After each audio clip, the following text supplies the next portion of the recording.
orang yang banyak kebutuhan itu sebetulnya banyak kebodohannya karena menggantungkan kebahagiaannya dengan banyak hal. Makanya Imam Syafi'i ngendikan istighna itu apa? Al istighna anis sya'labi. Yang dikatakan kecukupan adalah berusaha sebanyak mungkin banyak hal tidak kamu butuhkan. Bukan memenuhi semua kebutuhan kamu karena nafsu kamu ini tidak ada batasnya gitu. Kalau kamu penuhin nggak akan selesai. Itu ada perempuan yang kurang cantik itu minta doa saya, Gus doain suami saya kaya, terus tak guyonin, terus nggak minta. Kalau suami kamu kaya, yang pertama dirubah itu apa? Rumah supaya rumah saya bagus. Kedua apa? Mobil supaya mobil saya bagus. Nanti yang dievaluasi itu kamu. Mobil bagus, Alphard, rumah mewah, istrinya kamu. Pasti itu dievaluasi. Langsung nggak usah sudah gini aja kan. Jadi pertama yang dievaluasi itu kaya itu coba kalau suami kaya itu yang dievaluasi pertama rumah ya, rumah ganti. Setelah itu apa? Mobil. Kira-kira berikutnya akhirnya sudah nggak jadi. Nabi Ibrahim itu pernah minta umur panjang, keren umur panjang. Sama Allah nggak dijawab.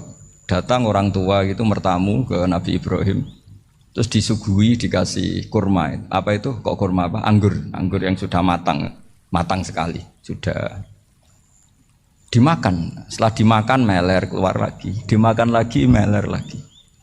Terus Nabi Ibrahim masuk lagi ke kamar. Ya Allah, doanya tak cancel. Nanti kalau saya tua kayak itu. Jadi Allah itu nggak jawab langsung tapi ngirimkan itu. Akhirnya ya Allah nggak jadi. Nanti takut itu. Saya pernah ngalami jadi kiai tadi ada ibu-ibu ya nggak pati cantik lah. Suaminya tuh miskin sekali. Minta doa saya supaya kaya. Bareng tak kasih pertimbangan itu udah nggak usah nggak jadi. Jadi itu kearifan. Tapi kearifan ini harus kita tanamkan. Saya nggak bisa membayangkan Indonesia yang besar ini. Andai kan tidak ada qanaah. Nerimo ing pantum. Coba sekarang ada Covid. Andai kan Indonesia tuh kayak Perancis. Saya beberapa kali punya tamu orang yang hidup lama di Perancis, bahkan dapat istri orang Perancis. Itu dulu gak begitu mencintai Indonesia. Tapi setelah di Perancis 2 tahun, wah Indonesia hebat. Di Perancis tuh kata dia kalau cerita, semua kebutuhan masyarakat itu dibebankan ke negara. Apa saja minta negara, apa saja nyoal negara. Sementara Indonesia coba kalau Indonesia mengalami seperti ini kok tidak ada qanaah rimo ing pantum, bisa kios Indonesia. Orang miskin nyalahkan negara, kelaparan nyalahkan negara, apa saja. Tapi barokahnya dididik kiai jogeman nyalahno wong liya. Urip pun romo ing pandum, diame. Sampai gak ngerti kalau Covid. Banyak tuh orang-orang kampung itu, orang lugu-lugu itu. Mbah niki saking Covid, salam ning Covid muga-muga umure panjang. Dikira Covid itu nama orang yang ahli sosial itu. Mbak niki dana saking Covid. Matur nuwun sampai no salamku muga-muga umur panjang. Bingung kan yang nganterin ini. Ini gimana yang mau menjelaskan? Memang nggak paham. Ribet kan. Tapi saya pastikan bahwa dengan keadaan seperti ini kita bahagia, kita stabil itu jelas barokahnya kalimat tadi. Moto tadi atau pegangan hidup tadi. Makanya disebut al-ibarat qutun li'ailatil mustami'in, bahwa redaksi atau kata-kata atau pegangan atau filosofi hidup apalah namanya itu adalah penyemangat.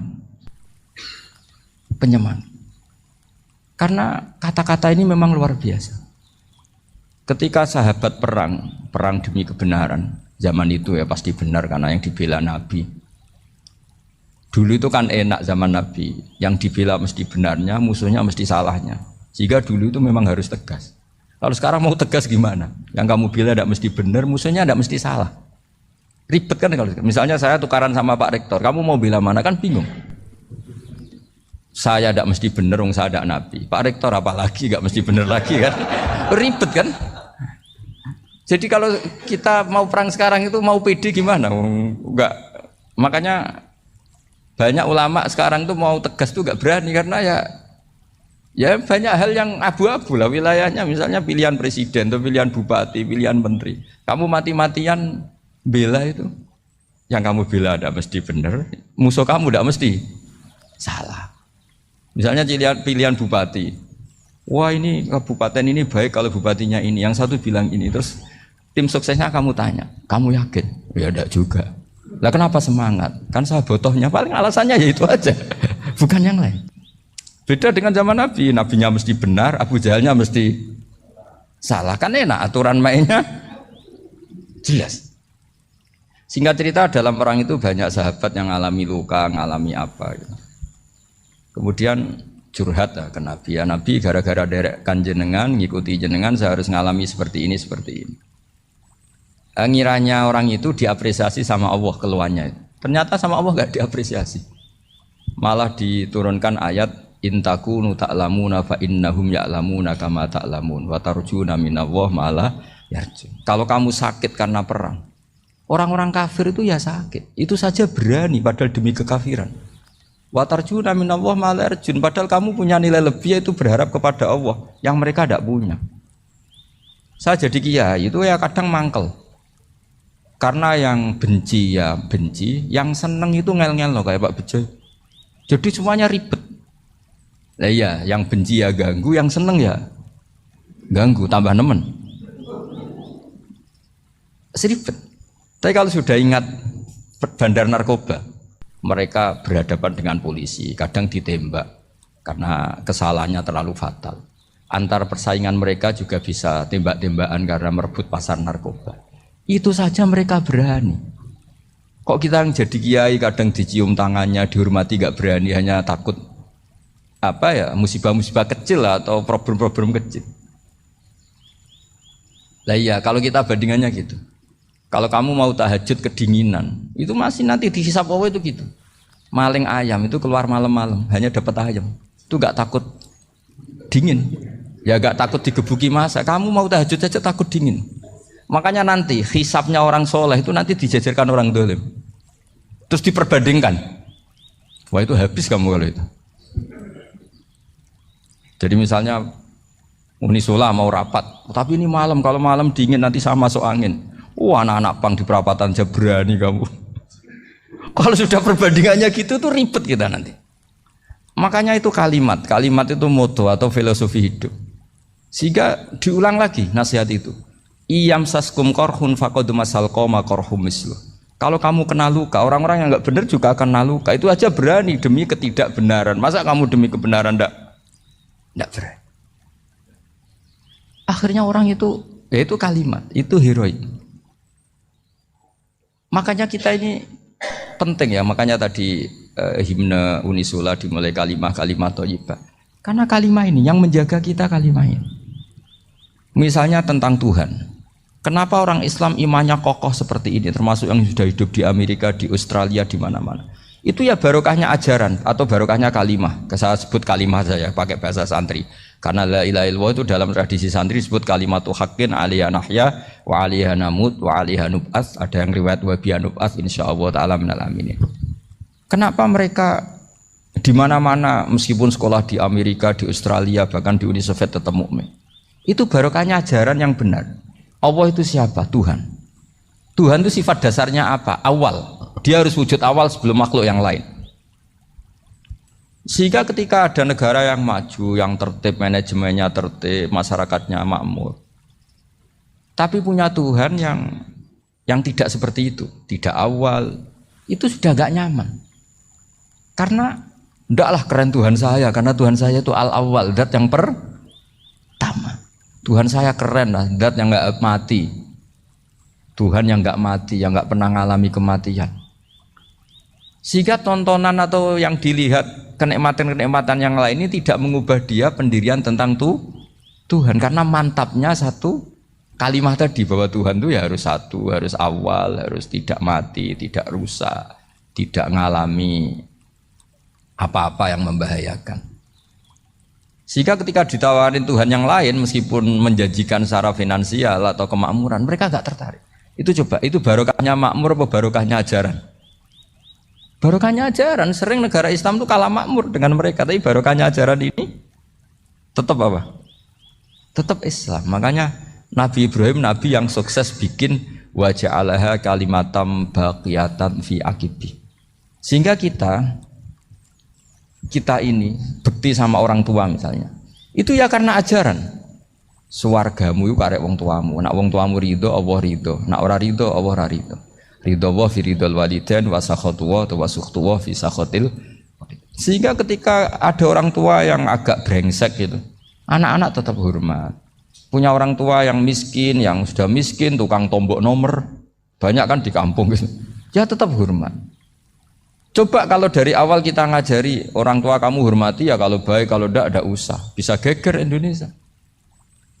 Tapi barokahnya ajaran-ajaran itu Indonesia tertib karena ada ajaran. Nah ini di sini ini pesantren dan Unisula semua harus berkontribusi membuat ajaran yang benar itu adalah ciri utama Islam. Sehingga Islam ini dimulai dengan ajaran kalimatu haqqin alaiha nahya wa alaiha namut. Sehingga kita tenang seperti ini. Saya ini termasuk kiai yang tenang. Meskipun kata orang banyak saya ini kiai besar, tapi termasuk kiai yang paling tenang. Termasuk yang paling tenang. Karena saya ini pakai mazhab orang-orang hebat. Saya berkali-kali cerita, orang kayak Imam Syafi'i itu orang yang luar biasa. Saya berkali-kali cerita, orang yang tadi nyium tangan kamu ya Imam Syafi'i, di belakang tuh ngerasani kamu, menghujat kamu. Jawabannya enak saja. Berarti saya alhamdulillah orang yang wibawa. Buktinya di depan saya nggak berani. Jadi enteng saja. Diceritain sebagian kampung, sebagian separuh dari warga kamu itu nggak suka kamu. Ya bagus lah nggak suka saya, nggak akan utang duit saya. Di mana-mana orang utang itu karena teman dekat. Kalau nggak seneng pasti minimal nggak utang, nggak pinjam mobil, nggak pinjam apa. Berkah mana yang seneng sama yang gede? Jadi dianggap enteng saja. Semua yang dialamin dianggap enteng saja. Misalnya punya istri pemarah, ya baguslah marahin suami. Kalau marahin tonggo malah ribet. Jadi kamu harus terima kasih kalau dimarahin istri. Baguslah marahin saya mah, kalau marahin tonggo ribet. Jadi enteng saja. Tapi kita sekarang tuh karena nafsu ya, sehingga menghadapi hidup ini ribet. Ulama dulu kalau mau mati itu senengnya bukan main. Sudah lama saya ini ingin gak maksiat. Kayaknya gak maksiat paling efektif itu mati. Ya tidak apa-apa Gusti, kalau sebaiknya mati ya mati aja. Enteng saja. Jadi melihat kematian itu akhir dari segala keburukan atau potensi keburukan. Apapun baik kita sekarang, suatu saat mungkin kita nggak baik. Yang bisa menghentikan ketidakbaikan atau potensi ketidakbaikan itu apa coba? Mati kan? Berarti mati itu mengerikan apa menyenangkan? Mesti kamu tidak berani menjawab. Meskipun secara ilmu kamu berani, tapi secara rasa nggak berani kan? Saya ulang lagi ya, yang bisa menghentikan keburukan atau potensi keburukan itu apa coba? Apa? Kematian. Berarti kematian itu menyenangkan atau menyusahkan? Apapun kamu tidak berani jawab karena kamu agak-agak duniawi itu kelihatannya. Tapi secara ilmu, kamu tahu kan kalau mati itu tidak buruk-buruk banget. Karena apa? Itu akhir dari segala keburukan. Sehingga Nabi ngajarkan kalimat itu begitu luar biasa. Allahumma ahyini maka natil hayatu khairan li wa tawaffani maka natil wafatu khairan li. Nabi melihat dunia itu begitu indah. Ya Allah, kalau saya ini hidup, anggap saja hidup ini ziyadatan li fi kulli khairin, menjadi modal saya menambah segala kebaikan. Jika suatu saat saya mati, anggap mawon rohatan li min kulli syarrin, itu akhir dari segala keburukan saya. Sehingga mati hidup ya baik karena di situ kita bisa berkontribusi beramal soleh. Mati juga baik karena mengakhiri segala keburukan.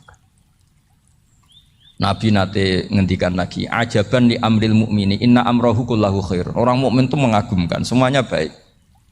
In asobathu na'ma syakara fakana khairan lah. Kalau baru dapat nikmat dia syukur, maka itu baik. Wa in asobatu dharra sabara, kalau dapat masalah mereka sabar, itu juga baik. Sehingga orang mukmin dua sisinya pasti baik. Itu juga kalimat, maksudnya moto atau pegangan hidup. Nah berikut ini saya beri contoh, ini kenangan saya, ini contoh terakhir. Masalah jadi orang terkenal maupun tidak.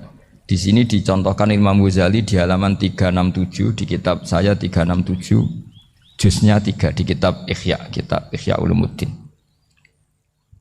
Di sini beliau cerita betapa untuk menjaga ikhlas sebaiknya orang itu tidak terkenal, tidak syuhrah, tidak terkenal.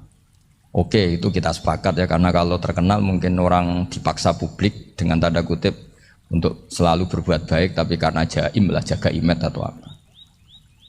Tapi ketika dibalik pertanyaannya, kamu rela yang terkenal itu orang nggak benar, sementara yang orang benar itu nggak terkenal. Lalu masyarakat taunya yang tidak benar. Kalau pertanyaannya dibalik gitu, orang baik wajib terkenal enggak? Kalau pertanyaannya dibalik seperti itu. Dokter yang benar tidak terkenal, yang malpraktek terkenal. Kamu ingin kondisi seperti itu? Gak ingin kan? Kampus yang bagus gak terkenal, kampus yang bagus gak terkenal, yang gak bagus. Nah, artinya apa? Gara-gara olah kata, olah pikiran, ini logika jadi rubah. Lagi-lagi apa? Jawaban itu ada di kata-kata sebetulnya. Makanya bab-bab seperti ini tidak usahlah kita berdebat, berpolemik. Sebaiknya orang itu humul, menutup diri, apa sebaiknya orang terkenal, itu nggak perlu seperti itu. Sudah terserah Tuhan saja. Makanya saya mulai dulu ngaji sampai sekarang itu ya tidak punya punya ikon tertentu atau punya website tertentu, enggak. Sudah terserah pangeran. Sudah. Saya juga tidak sok suci materialistik atau enggak, ya tidak mikir saya. Bukan apa-apa ya, karena saya ini kiai, jadi biasa urusannya sama Allah, tidak sama makhluk. Jadi pusing kalau sama sarah-sarahnya makhluk itu pusing. Meskipun rektor kalau nasihati saya pasti tidak saya terima, itu tetap makhluk, itu sudah tidak ngefek kalau saya itu sudah ada itu.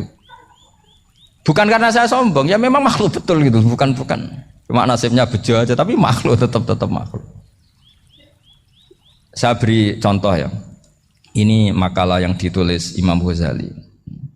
Ya. I'lam aslahakawah anna aslal jah wa intisarus sayyid atau sayyidi wal istihar wa huwa mazmum. Balil mahmudu al khumulu illa man saharahu wa ta'ala linasri dini min ghairi takallufi talabi syuhrati minhu. Jadi kalau kamu ingin ibadah kamu selamat, ya kamu jangan terkenal. Tapi resikonya adalah kalau kebaikan itu tidak terkenal, maka agak dikenali. Kalau enggak dikenali berarti masyarakat hanya punya percontohan yang tidak baik, karena yang baik tidak terkenal. Jadi itulah ulama-ulama dulu. Jadi apa-apa itu dibanding-bandingkan. Kemudian nanti kelihatan, jawabannya itu kelihatan. Jadi ulama dulu itu biasa ngarang misalnya afatun nikah, sisi negatifnya nikah. Harus ngurmat istri, harus macam-macam, kalau terlantar itu ya dosa. Seperti tadi Pak Marsudi cerita, kalau orang ngapalkan Quran itu takut lupa, kalau lupa itu jadi dosa. Pertanyaannya, kalau semua orang takut lupa, takut dosa, semua orang nggak hafal Quran karena potongan-potongan lupa. Cara berpikir tidak seperti itu. Kalau berpikir ya namanya hafalan, ya inginnya hafal, kan nggak ingin lupa. Lah nanti kalau takdirnya lupa karena hal-hal yang dimaklumi oleh syariat itu enggak yang termasuk dosa. Yang dosa itu lupa takliwiri udhrin syar'iyyin, lupa yang tidak ada sebab yang apa? Syar'i. Tapi lupa bawaan EQ-nya tidak bagus. Lupa bawaan sering dibentak. Oh itu enggak masalah karena bawaannya orang tertekan itu ya lupa. Coba kamu hafal Quran. Terus punya kredit jatuh tempo. Pas hari itu aku yakin enggak cerdas sudah. Itu bawaannya orang tertekan itu pasti lupa. Jadi ya saya teruskan ya. Jadi terus ada makalah yang sangat bagus sekali tentang itu. Saya baca ya. Wa yadullu ala dzalika anna Allah azza wa jalla amaral anbiya'a bi idharil amali lil iktida wa khassahum bi mansibin nubuwah.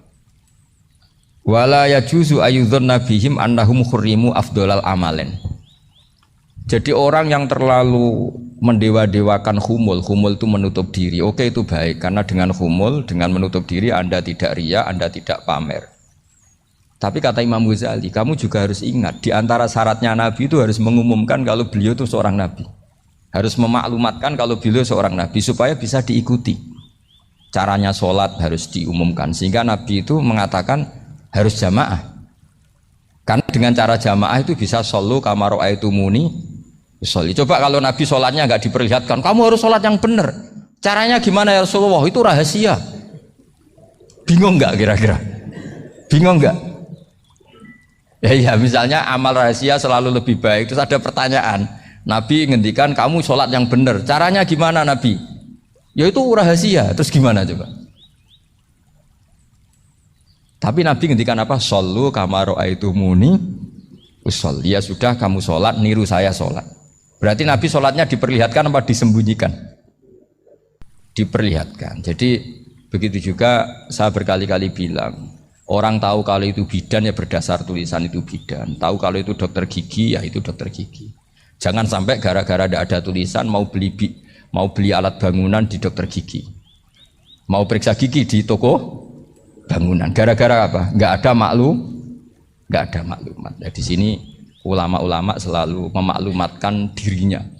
Termasuk Imam Ghazali ketika ngarang kitab dinamai Ihya Ulumuddin, bahwa kitab ini bisa menghidupkan ilmu-ilmu agama yang mulai hilang. Begitu seterusnya. Jadi ini ngaji ya. Jadi orang itu harus ngerti. Jadi jangan nuruti emosi sendiri atau logika sendiri. Bahwa saya suka humul, ya monggo. Agama Islam menyediakan sarana itu. Uzlah itu ya punya sisi kebaikannya sendiri. Tapi syuhrah terkenal asal tidak nuruti nafsu juga punya sisi kebaikannya sendiri. Setidaknya umat ini punya satu master kebaikan yang mudah diakses. Tapi tadi saya ulang lagi, jangan karena hadun nafsi, jangan karena kepentingan pribadi. Makanya di sini disebutkan wa yadullu ala dzalika ay ala syuhrah annallaha ta'ala amarul anbiya bi idzharil amal lil iktida. Allah selalu memerintahkan para nabi kalau ngamal kebaikan ya harus dimunculkan supaya bisa ditiru. Yaitu tadi kita tidak bisa bayangkan kan kalau misalnya Nabi menyuruh kamu harus sholat yang benar, kemudian sholatnya Nabi sembunyi. Lalu ditanya, Nabi saya niru siapa? Wah itu rahasia, kamu nggak boleh lihat sholat saya takut tidak ikhlas. Ribet kan? Sehingga jamaah itu statusnya tetap harus. Nah bedanya harus ini ulama berpendapat harus yang apa? Fardu kifayah. Tapi fardu itu maknanya harus. Tapi bukan berarti kalau nggak jamaah sholatnya nggak sah, nggak. Tapi statusnya jamaah tetap apa? Harus. Nah barokahnya harus ini orang yang baru sholatnya langsung benar karena ada yang diikutin. Coba kalau mantan dukun baru sholat terus sholat sendiri itu mesti mirip mantra ya. Karena dia tidak ada master percontohannya.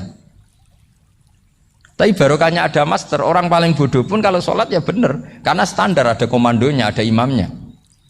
Sehingga Imam Ahmad malah berpikir keras, syarat sahnya sholat itu harus jamaah. Cara pikirannya Imam Ahmad keras sekali beliau. Jika kalau orang sholat sendiri kok ada orang lain yang maunya berjamaah harus bayar, orang itu harus bayar demi sahnya sholat. Itu madzhabnya Imam Ahmad. Tapi kalau madzhab Syafi'i hanya mengatakan itu fardu kifayah, yang kalau satu komunitas gak